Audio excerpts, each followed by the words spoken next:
আচ্ছা হাবিব, তোমার একটা প্রশ্ন করি, উত্তর দিও যতটুকু পারো। এই যে আজকে তুমি শুভ কার ড্রাইভিং এ ট্রেনিং করতেছো, ড্রাইভিং শিখতেছো, ঠিক আছে, প্রাইভেট ভাবে। এখন তোমার কাছে এই ট্রেনিংটা কিরকম লাগে? যতটুকু আলহামদুলিল্লাহ অনেক ভালো। ভালো। এখন তুমি যে প্রতিদিন গাড়ি চালাও, আজকে কয়দিন হয়েছে তোমার গাড়ি চালানোর বয়স? আমার আর 8 দিন হয়েছে। এই 8 দিনে তুমি কতটুকু এক্সপার্ট হইতে পারছো, তুমি তোমার মুখেই বলো। আলহামদুলিল্লাহ অনেক ভালো।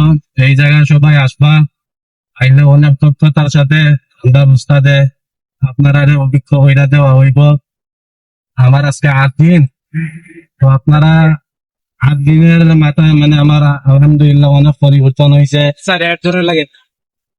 আচ্ছা, এখন যে এখানকার যে ইনস্ট্রাক্টর আছে, উনি তোমারে কতটুক দক্ষতা সহিত ট্রেনিং করাইতেছে বা কতটুক গুরুত্ব দিয়ে ট্রেনিং করাইতেছে, ওনার সম্বন্ধে কিছু বলো। যতটুকু গুরুত্ব হইলে একজন ছাত্র মানে স্পার্ট হইতে পারে, অতটুকু গুরুত্ব দিতেছেন, তাই না আপনারা?